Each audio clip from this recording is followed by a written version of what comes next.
mundo, de otro lugar, de otro topos, casi platónico, ¿no? Sino que estamos hablando de híbridos, estamos hablando de mestizajes, estamos hablando de materialidades, estamos hablando de acoples, estamos hablando, y voy a dar muchos ejemplos, ¿no? de cómo pasamos de un lenguaje. Siempre metáforas, ¿no? Porque nosotros en la cátedra siempre trabajamos mucho con un libro chiquitito, muy simpático, que en castellano se llama Metáforas de la vida cotidiana, de la Coffey Johnson, donde básicamente lo que está diciendo la COF es que el mundo solo se puede mirar a través de metáforas. Lo que pasa es que hay mejores y peores metáforas. Y la metáfora del ciberespacio en ese momento nos parecía buena y resultó siendo un desastre. Y la metáfora que tenemos ahora, que es la metáfora de los híbridos, del mestizaje, parece que es mucho más poderosa y por lo menos en el campo de las humanidades digitales ha dado resultados muy potentes. Entonces, ustedes no ven absolutamente nada. ¿No se puede bajar esta primera línea de luces, Jimena? Porque les voy a leer lo que dice ahí, porque ustedes no pueden leer nada de eso. Tiene 4 partes la charla. La primera se llama Fin o reinvención de la investigación social. La segunda va a hablar de estas materialidades que son los Google Maps, los Google Books y los smartphones, no como programas, sino como plataformas. El tercer punto son las neoespecies mediáticas. Y el cuarto son humanidades digitales y tercera cultura. Y qué pasa con esto en América Latina y en Argentina, ¿no? ¿Por qué esta idea de fin o de reinvención de la investigación social? Porque las humanidades digitales en realidad lo que están haciendo es reinventando la investigación social.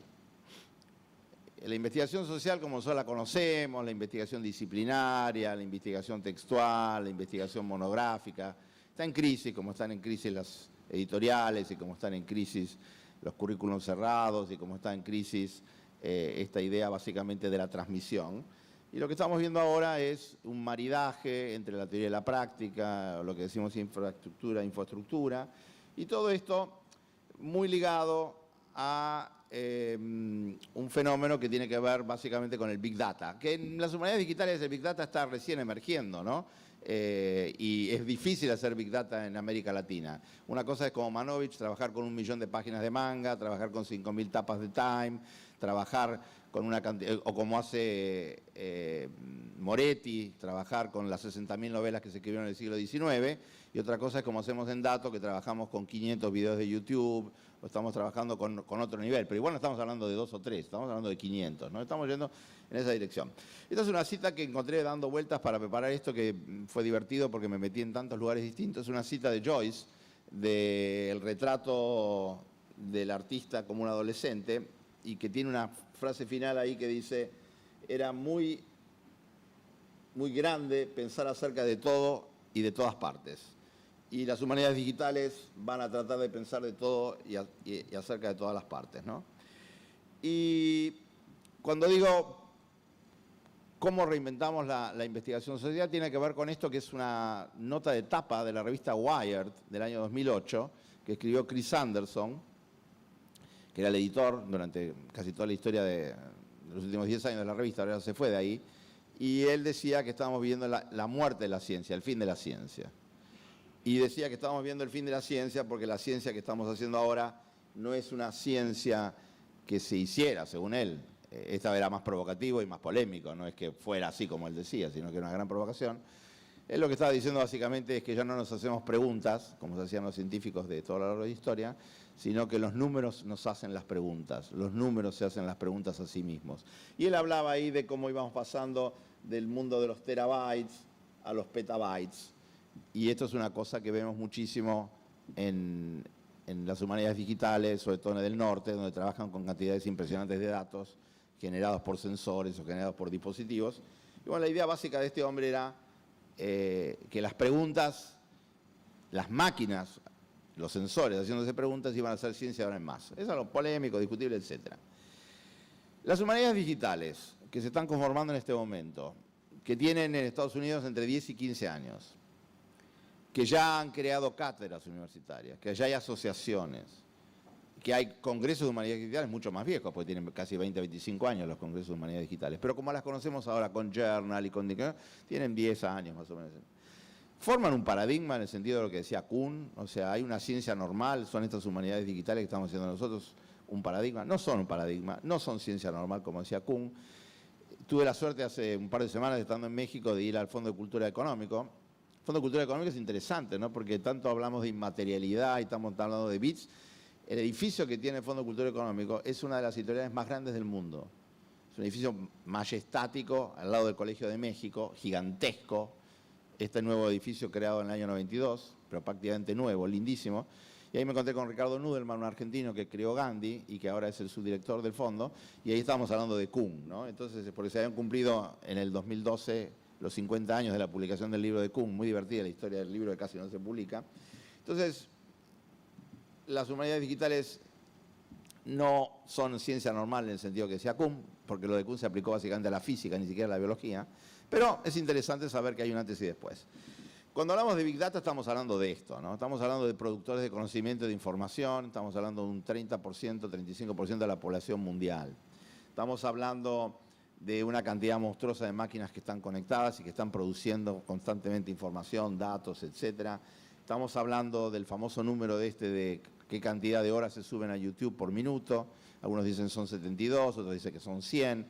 De todas maneras es una cifra monstruosa y tiene que ver con esta productividad colectiva. Tiene que ver, piense que son videos de 2 minutos que se están subiendo y después de una hora van a haber subido una cantidad de miles y miles de videos nuevos.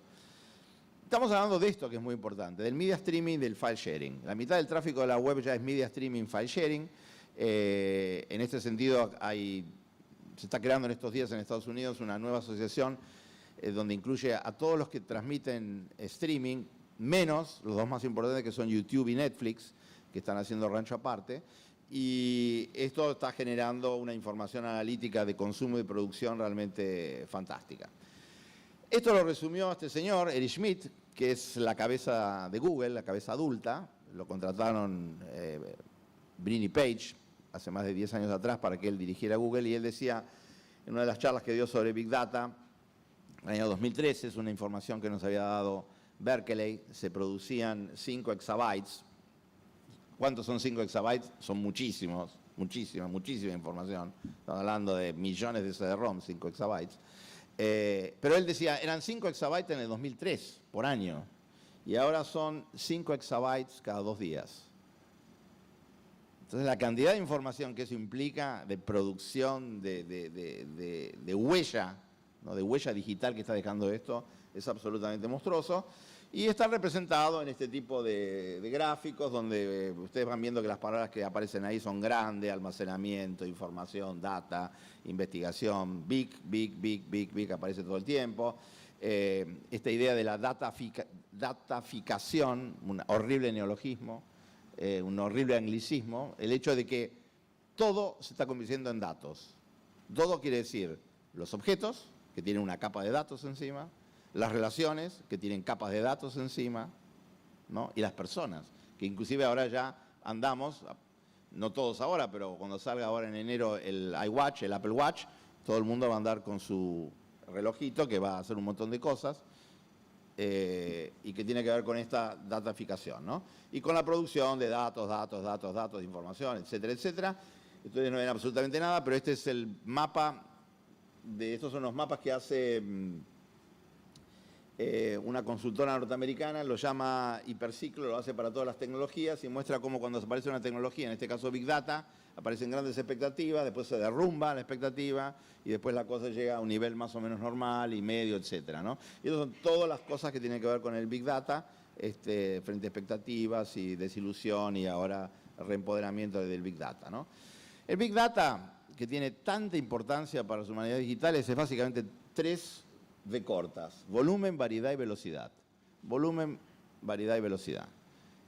Generada permanentemente para poder avanzar en esta dirección. Y con esto termino el Big Data y vamos bien a nuestro tema, que son las humanidades digitales, con una tapa del New York Times Magazine, que fue muy famosa, esta tapa. La tapa decía, hey, you are having a baby. Nena, estás teniendo un chico. Esta tapa fue muy importante porque salió a partir de una compra que había hecho un adolescente en una tienda norteamericana llamada Target, que a partir de la compra de la chica de algún producto, le empezaron a mandar a su casa información y materiales que tenían que ver con una chica embarazada. Entonces el padre, furioso, fue a la tienda y le dijo, pero ustedes son unos caraduras, ¿cómo van a mandar estas cosas a mi casa? ¿Qué se creen? Que porque mi hija compró un refresco, compró tal cosa, qué sé yo, le van a mandar cosas de embarazo, etcétera. Y vuelve a la casa y finalmente la hija está embarazada. O sea, que Target sabía lo que el padre no sabía, ¿no? O sea, a partir de compras y a partir de analítica cultural y a partir de tendencias, etcétera, las máquinas empiezan a pensar y a saber cosas que los humanos no sabemos. Y en ese sentido fue un turning point, ¿no? Fue un antes y después en este mundo del Big Data, de la analítica cultural, de la culturomics y de todo lo que tiene que ver con humanidades digitales. Hay millones de definiciones de humanidades digitales. Yo tenía por ahí como 10, se las iba a leer, pero me pensé que me iba a aburrir yo de leerlas, así que me quedé con 2. Esta es una que me gusta bastante, porque el peso que pone sobre lo colaborativo, la síntesis que pone de computación y análisis cultural, o sea, de heurística y analítica, y la idea esta de hibridez, la idea de combinación, la idea de remix. O sea, todas las actividades que tienen que ver con las humanidades digitales estarían sintetizadas en este enfoque o esta... Acá ustedes tampoco van a ver nada, pero este slide es un slide que quiero que se lo lleven y que lo estudien y que lo analicen, porque este es un nuevo objeto que se llama SPIME, S-P-I-M-E, SPIME. Y los SPIME son una entidad, una ontología nueva. Esta idea es de Bruce Sterling. Bruce Sterling es muy amigo de William Gibson, juntos escribieron algunas novelas. Y el SPIME es un objeto que tiene 2 características combinadas, que está en el espacio y que está en el tiempo. Y acá lo que está contando este señor Sterling, dice, de en adelante, como todos los objetos van a ir con chips y como todos los objetos van a ser procesados por analítica, vamos a pasar del diseño, el concepto, identidad única, la fabricación, el traqueo, la búsqueda, el reciclaje y los metadatas en todos los objetos.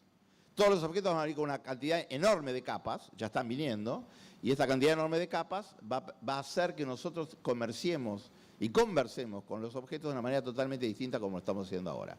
Vamos a dar algunos ejemplos. Pero la idea es muy potente.